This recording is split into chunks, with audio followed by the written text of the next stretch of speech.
اور جمعہ میں مسجد پر مائک لے کر کے بیان کرتے ہیں آدھا گھنٹہ پونا گھنٹہ. اب تو حالات ایسی آئیں گے ان کے ساتھ. اب تک تو ٹرسٹیوں کی چٹھیاں آتی تھی, صدر سیکریٹری بولتا تھا مولانا یہ نہیں بولنا وہ نہیں بولنا. ابھی اس کے بعد اور آگے سے بھی آئیں گے کہ مولانا ابھی آپ کو کیا بولنا ہے اس جمعہ میں. یہ ڈرے بھٹکے ہوئے لوگ جو علماء کی گردنوں پر راج کرتے ہیں, ان سے بھی میں کہتا ہوں کھول دو, آزاد کر دو ان زبانوں کو جو میرے مصطفیٰ کی ہیں.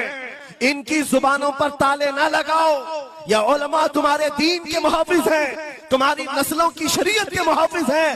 آج ان کی زبانوں کو بند کرو گے, کل تمہارے بچے نبی کا نام لینے سے گھبرانے لگ جائیں گے, ڈرنے لگ جائیں گے. باقی علماء سے کہتا ہوں اگر حالات ایسے آ گئے ٹھوکر مار دو ان کی نوکریوں کو. ایک دروازہ اگر یہ بند کرتے ہیں میرا مولا 70 دروازے اور کھولے گا. مفتی سلمان ازہری صاحب نے بہت پیاری بات کہی ہے, اور آج یہ سب کچھ ٹرسٹی لوگ کر رہے ہیں. مسجدوں میں باقاعدہ اب سلسلہ جاری ہو چکا ہے کہ ٹرسٹی آ کر بتاتے ہیں کہ آپ کو کیا بولنا ہے.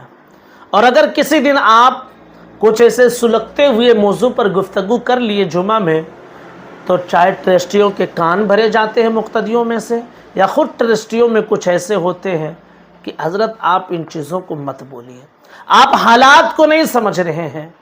میں سمجھتا ہوں امام سے بہتر حالات کو سمجھنے والا کون ہے. فقہ کا, مفتی کا اصول ہے من لم یعرف احوال الزمان فہو جاہل.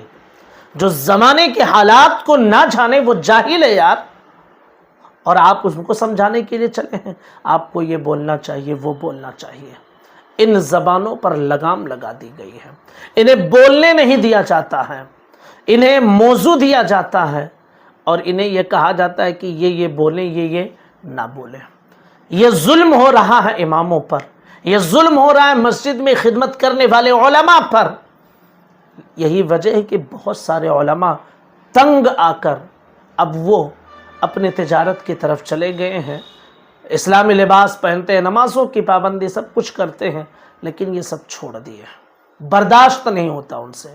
اور ایک زمانہ وہ آئے گا جو حدیث کے مفہوم میں موجود ہے کہ لوگ صفوں میں کھڑے ہوں گے, ایک دوسرے کی بغلیں جھانکیں گے کہ کوئی نماز پڑھا دے, اور جتنے کھڑے ہوں گے ان میں کوئی بھی اس بات کا اہل نہیں ہوگا کہ وہ امامت کر سکے.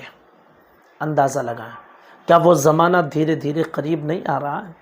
اگر امام مسجد میں موجود نہ ہو, مؤذن مسجد میں موجود نہ ہو, تو مسجد کے مقتدیوں میں ایک شخص بھی ایسا بڑی مشکل سے مل جائے کہ جو اذان دے دے, اور نماز پڑھانے والا تو کوئی نہیں مل پائے گا. جی ہاں, نماز پڑھانے والا کوئی نہیں. امام نہیں ہے تو مؤذن صاحب پڑھا دیتے, مؤذن صاحب نہیں ہے تو اذان کون دے؟ کوئی اذان دینے والا نہیں, اقامت نہیں کہہ سکتے ہیں. لیکن مسجد کے امام و مؤذن پر اگر نظر رکھنی ہو تو کہہ دیجئے, رات کو اپنی نیند قربان کر کے وہ نظر رکھیں گے. آتا جاتا کچھ نہیں جاہلوں کو, اور نگاہ جمائے بیٹھے ہوئے رہتے ہیں. ایسی نگاہوں میں سلائیاں پھیر دی جانی چاہیے کہ جو اس طرح کی حرکتیں کرتے ہیں. یا انسان ہے, آپ دنیا کے کسی بھی انسان کو اٹھا لائیے, جی ہاں انسان کو اٹھا لائیے, اگر آپ اس کی عیب جوئی میں ہی پڑے ہوئے رہیں گے نا تو آپ کو ہر جگہ اس کے عیب ہی نظر آئیں گے. جی ہاں عیب ہی نظر آئیں گے. اب پڑ جاتے ہیں امام و مؤذن کے پیچھے اور عیب ہی عیب ڈھونڈتے رہتے ہیں. تباہ ہو جاؤ گے. اس لیے ہوش کے ناخن لو, ورنہ بربادی تمہاری مقدر کر دی جائے گی. السلام علیکم ورحمۃ اللہ وبرکاتہ.